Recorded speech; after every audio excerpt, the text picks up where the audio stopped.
Looks like a pretty big repair, but an important one, so it's got to get done.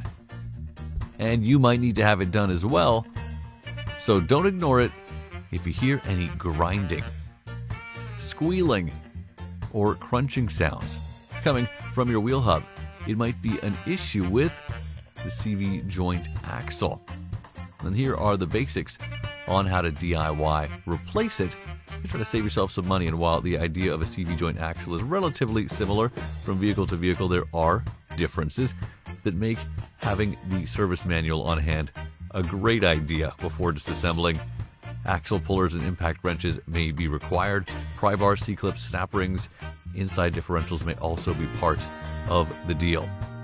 The first thing you want to do is start by disconnecting the battery. Safety first. Wear any personal protective equipment you think is a good idea. And then make sure as well that you've jacked the vehicle up safely and allow some penetrating oil to soak onto any retaining bolts.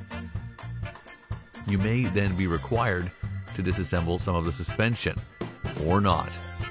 Also, moving brake lines and other cables and lines out of the way for wrenches is a good idea before beginning. Move on then to loosening but not removing the strut top mounts and sway bar end link bushings. This can provide a bit more suspension travel for easier axle removal.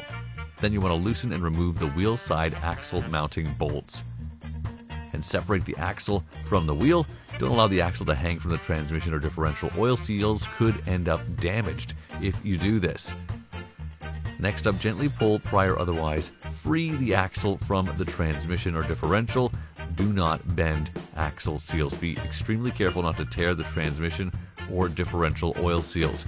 Otherwise, it's more to replace and tricky to do so. The axle splines should be inspected for damage. Make sure to take note of the C-clips as well. And don't forget to transfer any axle seals, ABS rings, or other parts to the replacement axles. Then you want to guide the replacement CV joint axle into place, and depending on the type of retainer, the axle should click firmly in place so you know what to listen for and feel for.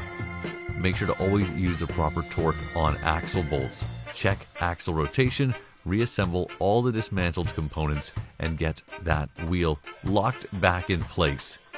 Make sure to always follow manufacturer's instructions, only use manufacturer recommended parts, and if it ever seems like it's beyond you, just leave it to a pro.